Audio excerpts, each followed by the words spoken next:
الشيطان الرجيم بسم الله الرحمن الرحيم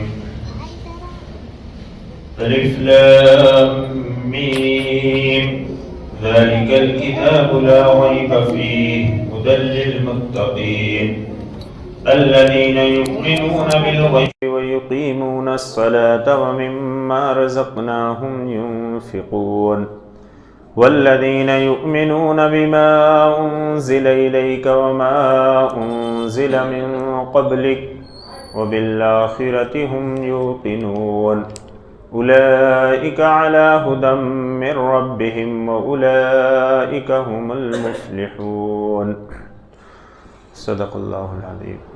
معزز سامعین کرام، سورہ بقرہ کے ابتدائی 5 آیتیں آپ حضرات کے سامنے تلاوت کی گئیں۔ سورہ بقرہ یہ مدنی سورتوں میں سے ہے اور اس سورت میں 286 آیات ہیں اور 40 رکوع ہیں۔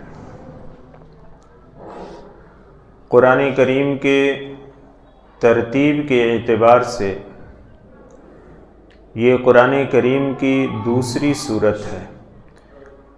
پہلی صورت سورۃ الفاتحہ اور یہ دوسری صورت سورہ بقرہ ہے،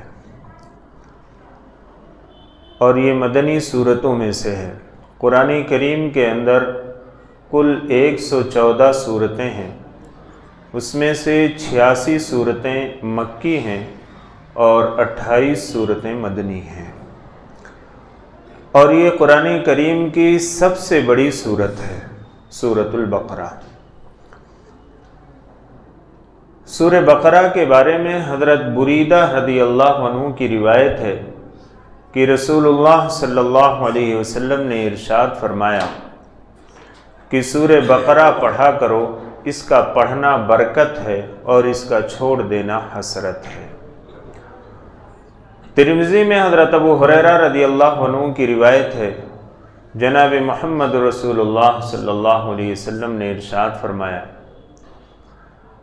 کہ سورہ بقرہ پڑھا کرو، اس لیے کہ اس کے پڑھنے سے شیطان بھاگ جاتا ہے، اور آپ نے ارشاد فرمایا کہ اپنے گھروں کو قبرستان نہ بناؤ، یعنی اس میں قرآن کریم کی تلاوت کیا کرو، اور خاص طور سے سورہ بقرہ پڑھنے سے یہ فائدہ بعض مفسرین نے لکھا ہے کہ شیاطین اس گھر سے بھاگ جاتے ہیں، شیاطین دور ہو جاتے ہیں۔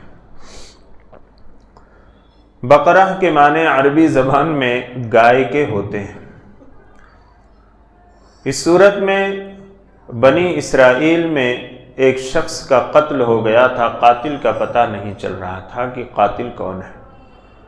اس زمانے کے پیغمبر حضرت موسیٰ علیہ السلام کو اللہ تعالیٰ نے حکم دیا تھا کہ ایک گائے ذبح کرو اور اس گائے کے گوشت کے ٹکڑے کو اس مردہ جسم کے اوپر لگاؤ، اس سے وہ مردہ بول اٹھے گا کہ میرا قاتل کون ہے۔ اس کا تذکرہ آگے اس صورت میں آئے گا۔ اسی مناسبت سے اس صورت کا نام سورہ بقرہ رکھا گیا ہے، اور یہ صورت ایسی ہے کہ اس صورت کی ابتدائی 5 آیات میں اللہ تعالیٰ نے توحید کا ذکر فرمایا، پھر 2 آیتوں میں اللہ تعالیٰ نے کفر کا تذکرہ کیا ہے، اور پھر 13 آیتوں میں مسلسل اللہ تعالیٰ نے منافقین کا تذکرہ کیا ہے۔ اور یہ ایسی جامع صورت ہے کہ اسی صورت میں آیت الکرسی بھی ہے، اور اسی صورت کی ابتدائی جو آخری 2 آیات ہیں آمن الرسول بما انزل الیہ من ربہ والمؤمنون، ان آیات کی بھی بڑی فضیلت ہے۔ اور اسی صورت میں وہ آیت بھی ہے جو قرآن کریم کی سب سے بڑی آیت ہے، یا ایھا الذین آمنوا اذا تداینتم بدین الی اجل مسمى فاکتبوہ۔ اور اس صورت کے اندر اللہ رب العزت نے توحید، کفر اور منافقین کے تذکرے کے ساتھ ساتھ اللہ تعالیٰ نے بنی اسرائیل کا بھی تذکرہ کیا ہے، اور اس صورت میں جو انسانوں کے عائلی اور معاشی مسائل ہوتے ہیں اس کا بھی ذکر فرمایا ہے۔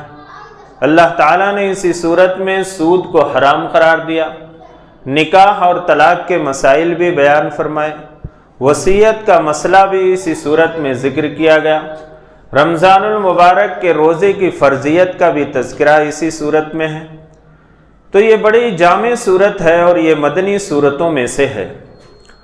اور اس صورت کی ایک آیت وَاتَّقُوا يَوْمًا تُرْجَعُونَ فِيهِ إِلَى اللَّهِ، جس کے بارے میں یہ فرمایا گیا کہ یہ سب سے آخری آیت ہے جو جناب محمد رسول اللہ صلی اللہ علیہ وسلم پر نازل ہوئی، اور اس کے نزول کے کچھ دنوں کے بعد آپ صلی اللہ علیہ وسلم اس دنیا سے پردہ فرما گئے۔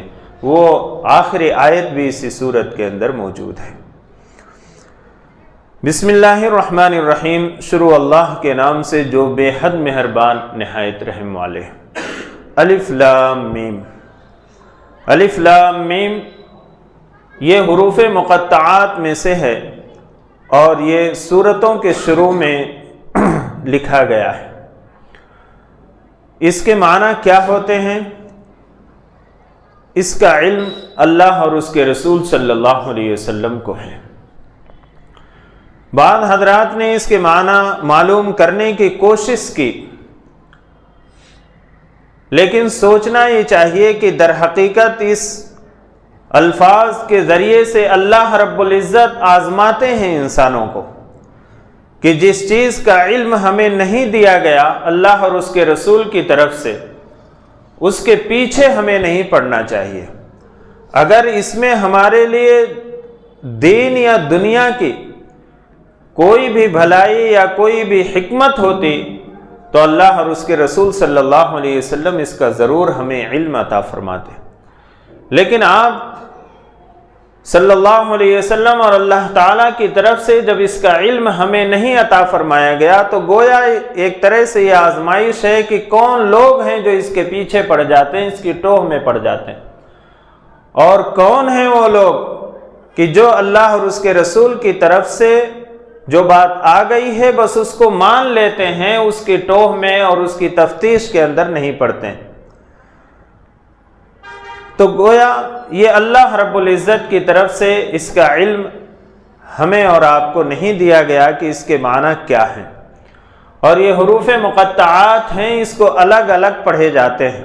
الف لام میم یعنی اس کے حروف الگ الگ کر کے جدا جدا کر کے پڑھے جاتے ہیں، اس لیے اس کا نام حروف مقطعات رکھا گیا ہے، اور یہ اکثر سورتوں کے شروع میں بھی آیا ہے۔ الف لام میم سورہ بقرہ کے شروع میں بھی ہے، اور پھر جو ہے سورہ آل عمران کے شروع میں بھی ہے۔ آگے اللہ تعالیٰ فرماتے ہیں ذالک الکتاب لا ریب فیہ، یہ کتاب ہے اس میں کوئی شک نہیں ہے۔ اللہ تعالیٰ فرماتے ہیں کہ یہ کتاب ہے، اس سے یہ بات معلوم ہوئی کہ حضور اکرم صلی اللہ علیہ وسلم کے زمانے میں ہی اس کی کتابی شکل دے دی گئی تھی، اور حضور اکرم صلی اللہ علیہ وسلم کے زمانے میں یہ کتاب کی شکل میں محفوظ ہو گئی تھی۔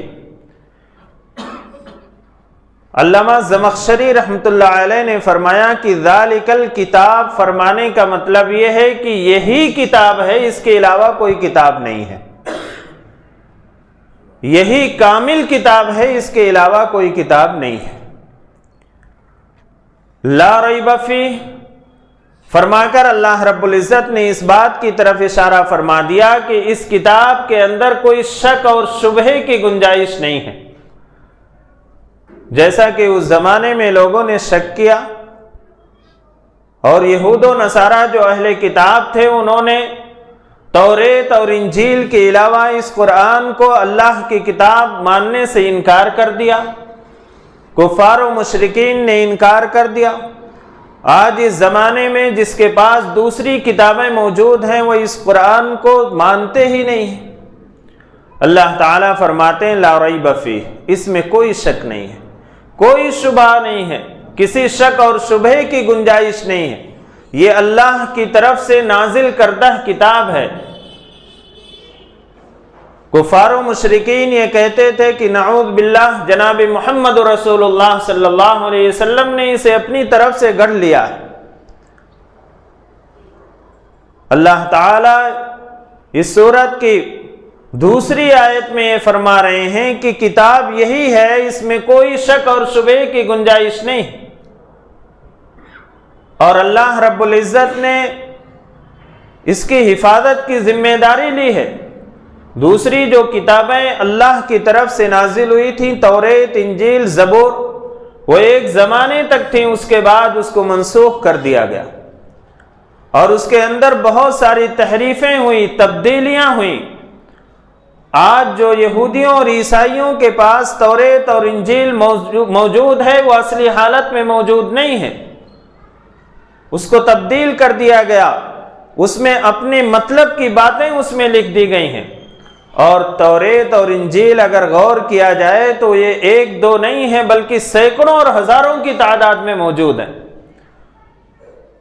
لیکن قرآن کریم یہ واحد دنیا کی کتاب ہے جو اللہ رب العزت نے جناب محمد رسول اللہ صلی اللہ علیہ وسلم کے قلب مبارک پر جس طریقے پر نازل فرمائی تھی، اسی حالت میں آج دنیا کے اندر موجود ہے، اس میں ایک لفظ کی بھی تبدیلی نہیں ہوئی ہے، کیونکہ اللہ تعالیٰ نے اس کی حفاظت کی ذمہ داری لی ہے۔ اِنَّا نَحْنُ نَزَّلْنَا الذِّكْرَ وَإِنَّا لَهُ لَحَافِظُونَ، کہ ہم نے ہی قرآن کو نازل کیا اور ہم ہی اس کی حفاظت کرنے والے ہیں، اور رہتی دنیا تک، قیامت تک اس کے اندر کوئی تحریف اور تبدیلی نہیں کر سکتا۔ اس کی وجہ یہ ہے، ایک خاص وجہ کہ قرآن کریم کسی کاغذ کا محتاج نہیں ہے، قرآن کریم کسی پریس کا محتاج نہیں ہے، بلکہ قرآن کریم کی حفاظت کا ذریعہ اللہ رب العزت نے انسانوں کو بنایا کہ آج دنیا کے اندر کروڑوں انسان ایسے ملیں گے جو قرآن کریم کے حافظ ہیں، لفظ با لفظ، ایک اعراب، ایک جو ہے حرکت کی بھی غلطی اگر کہیں ہوتی ہے تو اس کو پکڑ لیتے۔ یہ سب سے بڑی حفاظت کے جو ہے ذریعہ ہے جو اللہ رب العزت نے اس قرآن کو عطا فرمایا۔ یہ قرآن کا معجزہ ہے۔ دنیا کی جتنی کتابیں ہیں ان کتابوں کا کوئی حافظ نہیں ملے گا، توریت، انجیل، زبور یا جو وید ہیں، جو گیتائیں ہیں، ان کا کوئی حافظ نہیں ملے گا، لیکن قرآن کریم دنیا کی یہ واحد کتاب ہے کہ ایک 5 سال 7 سال کا بھی بچہ اللہ رب العزت اسے یہ عطا فرما دیتے ہیں کہ وہ قرآن کریم کو حفظ یاد کر لیتا ہے۔ یہ قرآن کی حفاظت کا سب سے بڑا اور سب سے اہم ذریعہ ہے، اس لیے قرآن کریم کے اندر کوئی ترمیم اور اس کے اندر کوئی تبدیلی نہیں ہو سکتی، اور اس کتاب کے بارے میں کوئی شک اور شبہ کی گنجائش نہیں ہے۔ یہ کتاب اللہ کی طرف سے نازل کی گئی ہے، اور رہتی دنیا تک، قیامت تک یہ اسی حالت میں محفوظ رہے گی۔ اور اس کی زندہ مثال یہ دیکھ لیجئے کہ جس زبان میں قرآن نازل ہوئی ہے اسی زبان میں قرآن کی تلاوت کی جاتی ہے۔ توریت اور انجیل مختلف زبانوں میں لکھ دی گئیں، وید اور گیتائیں مختلف زبانوں میں لکھی گئیں، لیکن قرآن کریم جس زبان میں نازل ہوا تھا آج بھی اسی زبان میں موجود ہے۔ اور اگر کوئی صرف قرآن کریم کا ترجمہ لکھ دیتا ہے تو اس کو ہم قرآن نہیں کہیں گے کہ یہ قرآن ہے۔ قرآن اصلی عربی زبان کے اندر جو موجود ہے یہی قرآن ہے، اور یہ ایسی زبان ہے کہ اللہ رب العزت نے اس زبان کو دنیا کے اندر زندہ رکھا ہے۔ اور دوسری جو عبرانی زبان میں توریت تھی، آج عبرانی زبان بولنے والے کون ہیں؟ اللہ رب العزت نے اس قرآن کی حفاظت کا یہ ذریعہ بنایا ہے۔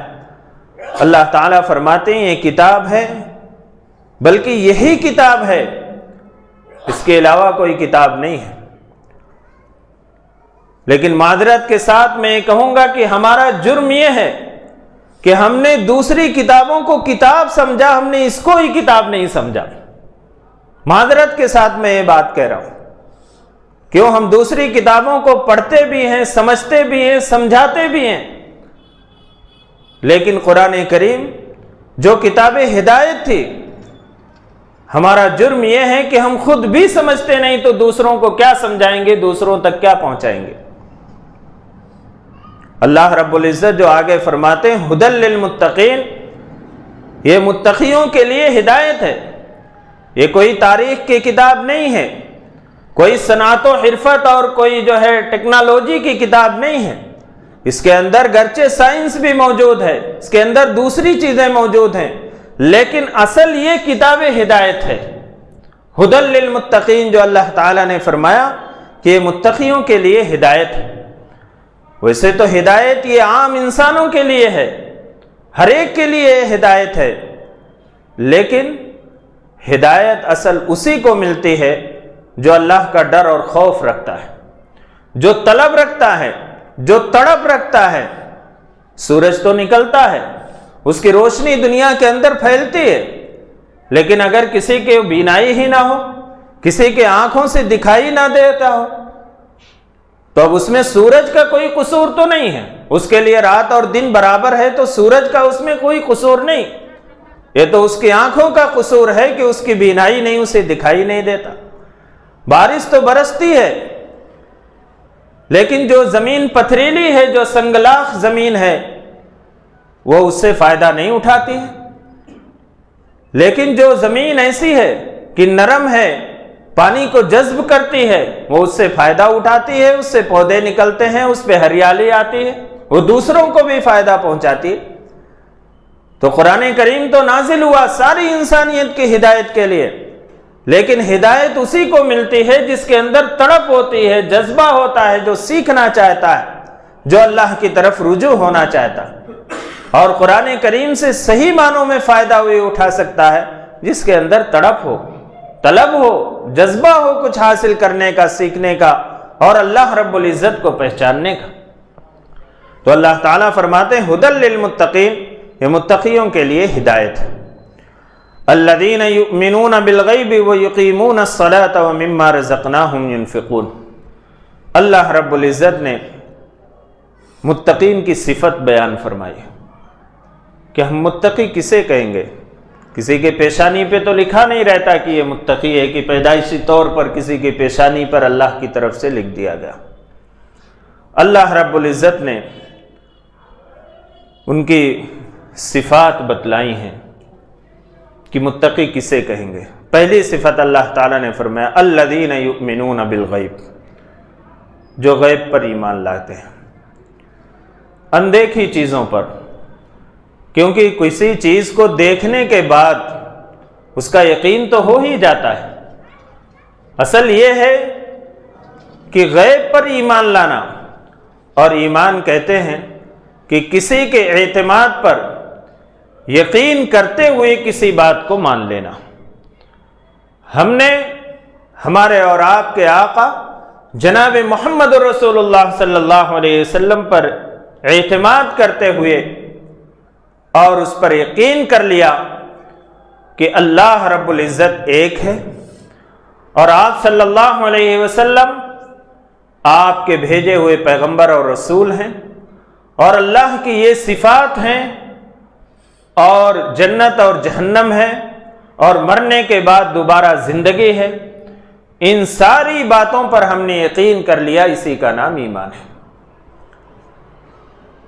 اللہ رب العزت کی جو صفات بیان فرمائی گئیں، ہم نے ان کو دیکھا نہیں۔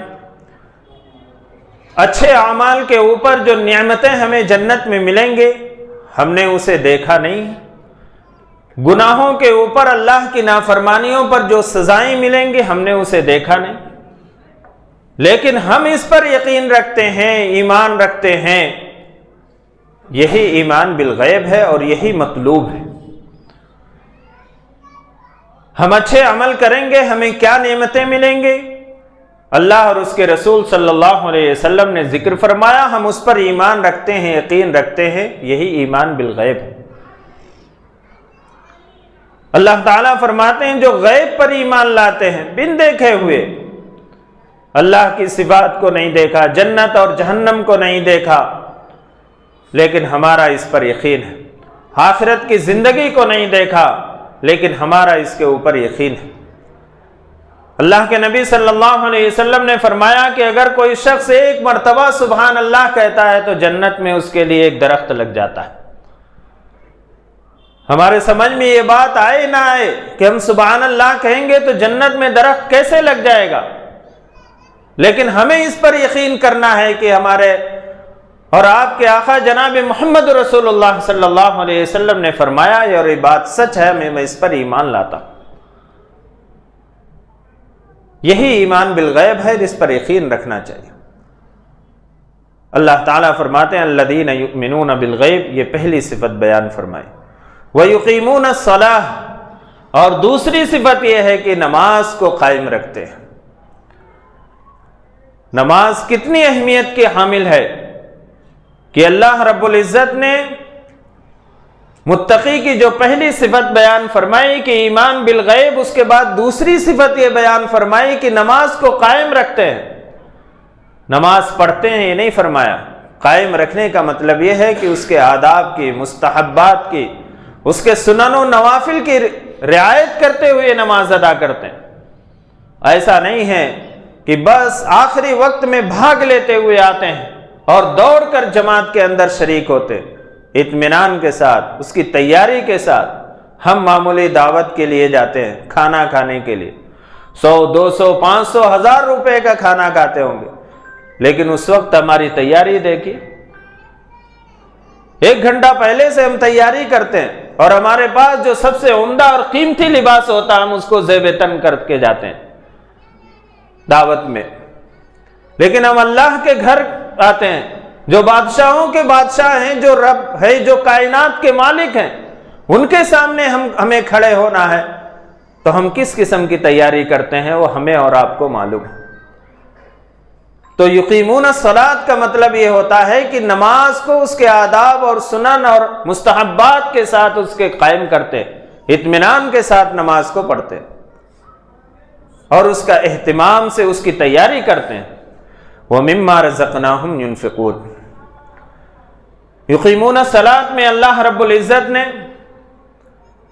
جسمانی عبادت جو ہوتی ہے اس کی طرف اس کا ذکر فرمایا۔ وَمِمَّا رَزَقْنَاهُمْ يُنْفِقُونَ، اور جو کچھ ہم نے ان کو دیا ہے اس میں سے خرچ کرتے ہیں۔ یہ تیسری صفت اللہ تعالیٰ نے متقی کی بیان فرمائی۔ اللہ نے جو مال و دولت دیا، اور اللہ تعالیٰ نے فرمایا مِمَّا رَزَقْنَاهُمْ، جو کچھ ہم نے ان کو دیا ہے۔ یہ نہیں فرمایا کہ جو کچھ تم نے کمایا ہے بنایا ہے، یہ نہیں، دینے والے اللہ رب العزت۔ ورنہ کوئی انسان اللہ کے فیصلے کے بغیر ایک قطرہ پانی بھی نہیں پی سکتا، اور جب اللہ کی طرف سے اس کا رزق محدود ہو جاتا ہے، روک دیا جاتا ہے، تو ڈاکٹر بھی یہ کہتے ہیں کہ ان کو پانی نہیں دینا، پانی دیں گے تو ان کی جان کا خطرہ ہے۔ اب اللہ کی طرف سے فیصلہ نہیں ہے کہ ایک قطرہ پانی یہ اپنے حلق کے نیچے اتار لے۔ تو اللہ رب العزت نے اس طرف اشارہ فرمایا کہ جو کچھ ہم نے ان کو دیا ہے، انسان یہ نہ سوچے کہ یہ میں نے اور میری محنت اور میرے علم اور میری کاوش اس کی وجہ سے مجھے یہ ملا ہے۔ نہیں، محنت کرنے کے باوجود بھی کبھی کبھی محنت رائے گاں چلی جاتی ہے، اللہ تعالیٰ کی طرف سے فیصلہ نہیں ہوتا، اور انسان کے لیے اسی میں خیر ہوتا، مایوس ہونے کی ضرورت نہیں۔ تو اللہ تعالیٰ فرماتے ہیں وَمِمَّا رَزَقْنَاهُمْ، اور جو کچھ ہم نے ان کو رزق دیا ہے، يُنْفِقُونَ، اس میں سے خرچ کرتے ہیں۔ اور مما کہہ کر اللہ تعالیٰ نے اس طرف بھی اشارہ فرما دیا کہ سارا کا سارا مال خرچ نہیں کرنا، اس میں سے خرچ کرنا ہے۔ زکوٰۃ ہے، صدقات ہے، اس کے علاوہ بھی کوئی پڑوسی ہے، کوئی رشتہ دار ہے، کوئی یتیم ہے، کوئی بیوہ ہے، کوئی ضرورت مند ہے، کوئی بیمار ہے، اس کے اوپر خرچ کرنا جو اللہ نے مال دیا۔ اور اس کا ایک فائدہ یہ ہوتا ہے خرچ کرنے کا کہ جو شخص اللہ کے راستے میں مال خرچ کرتا ہے وہ حرام کمائی سے بچ جاتا ہے، سود سے بچ جاتا ہے، حرام کمائی سے بچ جاتا ہے۔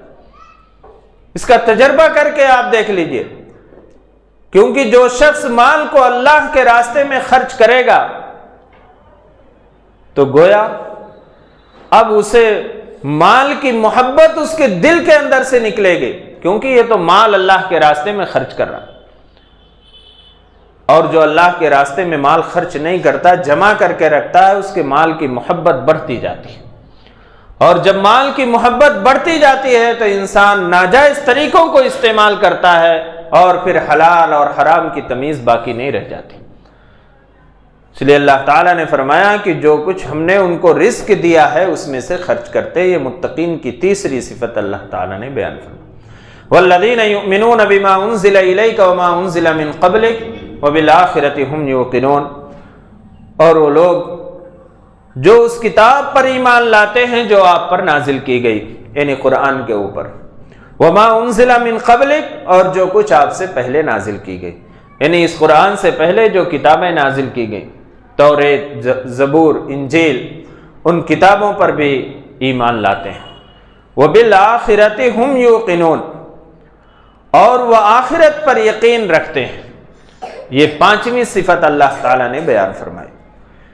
جو کچھ ان پر نازل کیا گیا، یعنی آپ صلی اللہ علیہ وسلم پر نازل کیا گیا، یعنی یہ کتاب قرآن پر بھی ایمان رکھتے ہیں، اور اس کتاب سے پہلے جو کتابیں نازل کی گئیں اس پر بھی ایمان رکھتے ہیں، اور اسی کے ساتھ ساتھ آخرت پر بھی یقین ہے کہ آخرت کی زندگی برحق، مرنے کے بعد دوبارہ زندہ ہونا، اپنے عمل کا حساب دینا ہے۔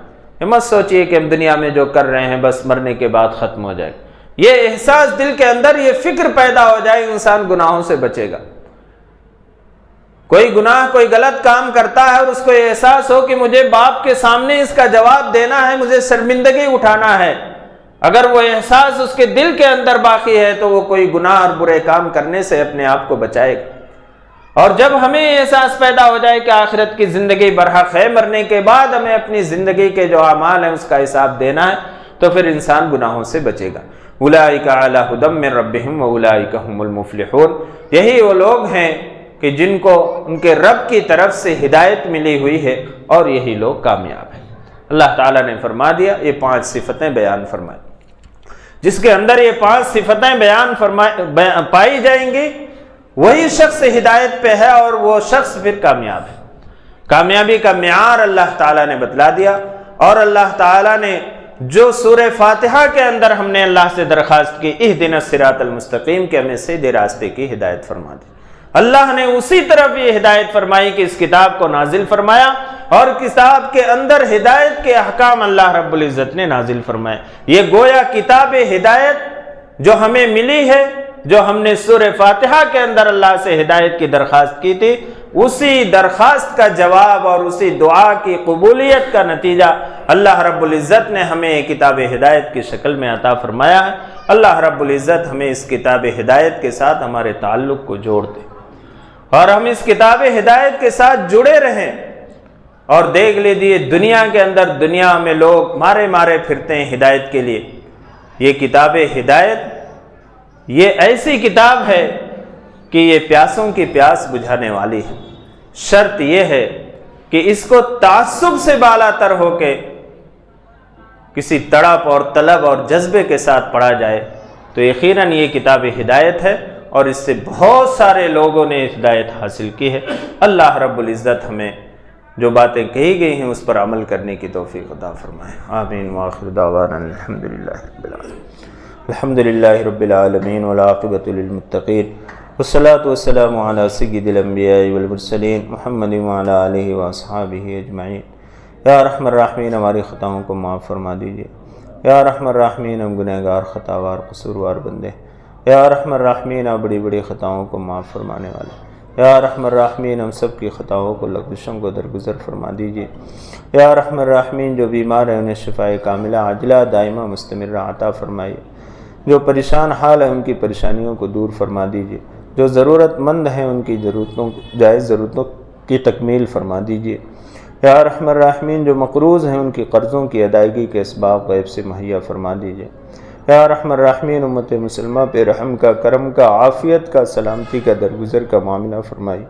مسلمان جہاں کہیں بھی پریشان حال ہیں ان کی پریشانیوں کو دور فرما دیجیے، خصوصاً غزہ اور فلسطین کے مسلمانوں کی مدد فرما دیجیے۔ یا ارحم الراحمین، ان کی نصرت فرما دیجیے، ان کی دستگیری فرما دیجیے۔ یا ارحم الراحمین، ہم سب کو آزمائشوں سے محفوظ فرما لیجیے۔ یا ارحم الراحمین، ہم آزمائش کے قابل اور اس کے لائق نہیں ہیں۔ یا ارحم الراحمین ہم بہت کمزور ہیں، یا ارحم الراحمین ہم سب کی آزمائشوں سے حفاظت فرما لیجئے۔ یا ارحم الراحمین ہم میں سے جن کے والدین یا ان میں سے کوئی ایک باحیات ہیں، یا ارحم الراحمین ان کی عمروں میں برکت عطا فرمائیے، انہیں صحت و تندرستی عطا فرمائیے، ان کے سایہ عاطفت کو ہمارے سروں پر تا دیر قائم اور دائم رکھیے، اور ہم میں سے جن کے والدین یا ان میں سے کوئی ایک اس دنیا سے رخصت ہو گئے، یا ارحم الراحمین ان کی کامل مغفرت فرما دیجیے، ان کے درجات کو بلند فرما دیجیے، انہیں کروٹ کروٹ جنت نصیب فرمائیے، جنت الفردوس میں اعلیٰ مقام عطا فرمائیے۔ یا ارحم الراحمین جو بچے بچیاں اعلیٰ تعلیم کے لیے کوششیں کر رہے ہیں، یا ارحم الراحمین ان کی کوششوں میں کامیابی عطا فرمائیے۔ یا ارحم الراحمین ان کی کوششوں میں ان کے اعلیٰ تعلیم کے لیے جو رکاوٹیں ہیں محض اپنے فضل و کرم سے اسے دور فرما دیجیے۔ یا ارحم الراحمین اسے دور فرما دیجیے۔ یا ارحم الراحمین جب تک زندگی عطا فرمائیے ایمان اور عمل صالح پر قائم اور دائم رکھیے، اور جب اس دنیا سے جانے کا وقت آئے یا ارحم الراحمین ہم سب کا خاتمہ اکمل ایمان پر نصیب فرمائیے۔ یا ارحم الراحمین حضور اکرم صلی اللہ علیہ وسلم کے صدقے طفیل ہماری دعاؤں کو قبول و منظور فرما لیجیے۔ ربنا تقبل منا انک انت السمیع العلیم وتب علینا انک انت التواب الرحیم برحمتک یا ارحم الراحمین۔